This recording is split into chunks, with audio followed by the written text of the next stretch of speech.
안녕하세요, 코마드입니다. 오늘은 가상자산에서 빼놓을 수 없는 리플 XRP 내용입니다. 리플 관련해서는 정말 많은 정보들이 있는데요. 최근 또는 올 초부터 투자하시는 분들에겐 리플을 이해하는 데 있어 조금이나마 도움이 되지 않을까 해서 리플의 지금까지 걸어온 과정과 중요한 인물들에 대해 알아보겠습니다. 먼저 리플에 대해 10초만 간단히 설명하자면 지불 수단을 위해 만들어진 디지털 화폐인데요. 오픈소스 분산형 블록체인 기술로 전 세계에서 가장 빠른 송금 시스템이라고 할 수 있습니다. 리플의 최초 시작은 2004년이었습니다. 라이언 푸거라는 사람이 당시 해외 송금에서 발생되는 수수료를 비롯해 여러 불편함을 개선하고자 전 세계를 대상으로 송금 서비스가 가능한 리플페이를 만들게 됩니다.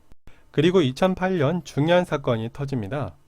현재의 블록체인 산업을 일으킨 사토시 나카모토의 비트코인이 발표되고 2009년 1월 첫 발행이 시작된 것이죠. 2년 후인 2011년 제드 맥켈럽이라는 사람은 사토시 나카모토의 블록체인 기술을 이용해 컨센서스 알고리즘을 고안하게 되며 데이비드 슈어츠, 아서 브리토, 스테판 토마스와 같이 구현을 시작하게 됩니다. 여기에서 스테판 토마스는 일전 비트코인에서 다룬 인물인데요. 전 세계적으로 블록체인계에서 가장 유명한 사람이라고 할 수 있습니다. 그 이유는 7002개의 비트코인을 개인 지갑에 담고 비밀번호가 기억이 나지 않아 지금까지 8번 틀리게 입력한 사람으로 현재 하나로 그 금액 가치가 약 2100억 정도로 추산하고 있습니다. 그리고 2012년 제드 맥켈럽과 크리스 라르센은 리플에 합류하게 되면서 본격적인 개발이 시작됩니다.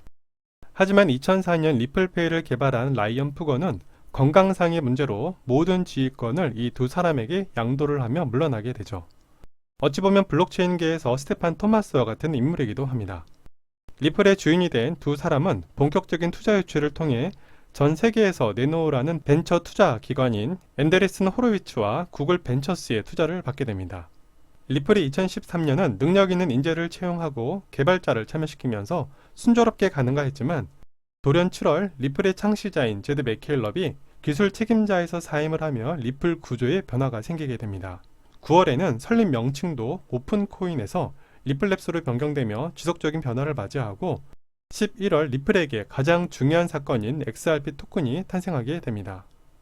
2014년은 리플이 안정적인 기반을 위해 준법 책임자 채용과 다양한 파트너십을 통해 확장이 시도됩니다. 리플랩스에서 구조적 변화가 생기는 가운데 자신이 가지고 있는 모든 XRP 토큰을 매각하겠다고 발표를 하게 되는데요. 그 수량은 약 90억 개이며 당시 맥켈럽이 가지고 있던 사상과 리플에서 추구하는 사상이 서로 통하지 않았던 걸로 보입니다. 하지만 리플랩스에서는 90억 개의 수량을 판매하지 못하도록 계약 규정을 체결하게 됩니다. 2015년의 중요한 사건은 백악관 전 경제고문이자 빌 클린턴, 버락 오바마를 보좌했으며 현재는 바이든 수석 보좌관인 진 스펄링이 제이드 맥켈럽의 자리였던 리플랩스의 이사로 취임이 되는데요. 진 스펄링은 전 세계 송금 서비스가 가능한 리플의 매력에 빠졌으며 2018년 리플 스웰에 미국 전 대통령 빌 클린턴이 참석한 가운데 여러 대화로 빌 클린턴이 리플에 관심을 가지게 한 주역입니다. 그리고 로먼 리드가 리플랩스의 법률 책임자로 취임되며 이후 리플은 각종 포럼에 참가 및 라이선스를 취득하면서 여러 부서를 창설해 실무에 능력 있는 인재를 지속 채용해 나갑니다. 4월에는 야후의 전 수석 부사장인 브래드 갈링하우스가 리플랩스의 최고 운영 책임자로 취임되며 그의 경력 중 일부는 글렌 허친스가 이끄는 투자회사 실버레이크의 선임 고문으로 있었던 인물이기도 합니다. 4월 또 하나의 사건은 CBW뱅크가 리플을 통해 온카드를 발표하게 됩니다만 큰 성과를 거두지는 못합니다. 5월에는 금융범죄 단속 네트워크에서 가상통화 거래업체를 대상으로 감사가 시작되는데요. 여기에서 리플은 은행비밀 법률 위반으로 벌금 명령을 받게 되며 이는 가상화폐 거래소에 대한 첫 번째 민사집행 조치였으며 리플랩스의 은행비밀보호법 위반으로 70만 달러의 벌금이 부과됩니다. 7월에는 전 미국 재무부 차관인 마이클 에스바라는 사람이 리플랩스 고문으로 취임이 되는데요. 빌 클린턴의 측근이었으며 주로 법률과 재무를 다루면서 신용카드를 만들어낸 인물이기도 합니다. 또한 FRD 미 연방준비은행에서도 소비자금융보호 이사로 재직 권유를 받을 정도로 능력이 있었으며 현재 바이든 정부에서도 눈여겨보고 있는 사람입니다. 8월에는 페이팔의 전 최고 재무책임가 브래드 앨린바흐가 리플랩스의 최고 재무책임자로 취임되며 10월에는 리플랩스의 회사명을 리플로 변경하면서 많은 프로젝트가 발표되면서 파트너십이 늘게 된 시기입니다. 12월에 포브스가 선정한 핀테크 50기업에 선출되며 H2벤처스와 KPMG가 리플을 핀테크 100대 기업에 선정해 기염을 토해냅니다. 16년의 주요 이슈는 SBI그룹이 리플사의 출자 발행 주식의 17%를 취득하고 합작 회사인 SBI 리플 아시아를 설립하게 됩니다. SBI는 일본의 금융기업으로 주로 아시아 지역을 무대로 확장해 가고 있는 회사인데 최근 4차 혁신산업으로 핀테크, 블록체인, 양자 관련 사업의 성장을 추진한다는 계획을 발표했습니다. 그런데 이 당시 제드 맥케일럽이 다시 리플로 들어오게 되는데요. 이 시기는 이미 스텔라 루멘을 개발 중인 시기라 왜 합류했는지 그 이유를 알지는 못했습니다. 혹시라도 아시는 분이 있다면 댓글 부탁드립니다. 3월에도 중요한 이슈가 생기는데요.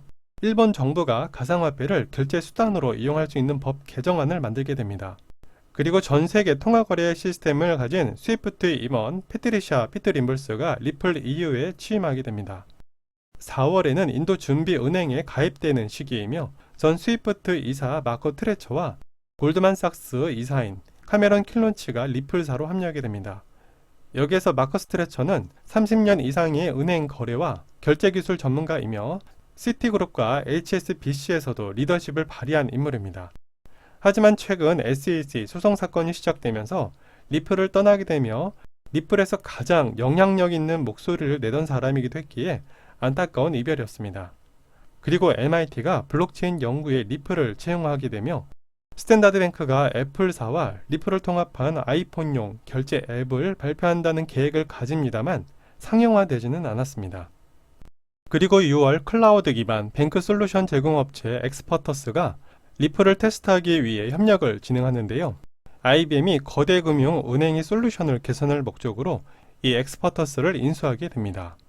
7월에는 R3 CV 프로젝트의 SBI 그룹과 미오즈 파이낸셜 그룹이 리플을 이용해 테스트를 진행하게 되며 9월부터 10월까지는 많은 파트너십이 체결되며 지원 자금도 유입되는 시기입니다. 그리고 11월 리플 공동 창립자였던 크리스 라르센이 CEO에서 물러나면서 이사 회장으로 취임하게 되며 CEO의 자리에는 브래드 갈링하우스가 배정됩니다.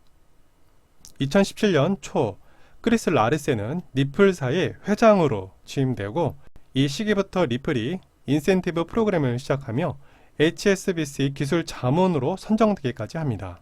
이 계기로 더 나은 확장의 기회를 맞게 되며 리플 대출 서비스의 시작을 발표합니다.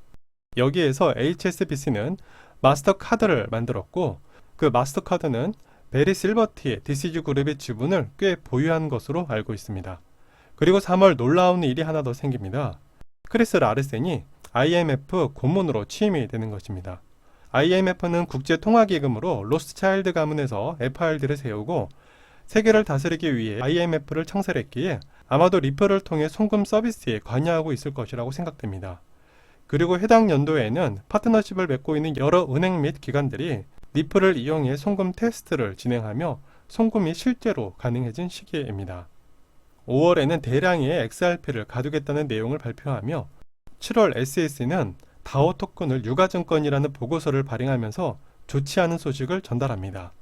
이러한 가운데 8월 중국 중앙은행 대표단이 리플을 방문하게 되며 리플은 이때 인도 확장도 같이 시도하게 됩니다. 그런데 중국이 방문한 이유는 리플과의 협업이 아니었나 봅니다. 9월 파격적인 소식을 전하는데요. 중국은 IOC를 전면 금지하며 가상통화 금지를 발표하게 됩니다. 그리고 나서 리플사와 R3 간 XRP 매입 옵션을 놓고 소송전을 벌이지만 리플은 아랑곳하지 않고 지속적인 금융기관과 연계하여 송금 서비스를 실시하며 파트너사들이 협력 관계를 늘려가며 개발에 집중하게 됩니다.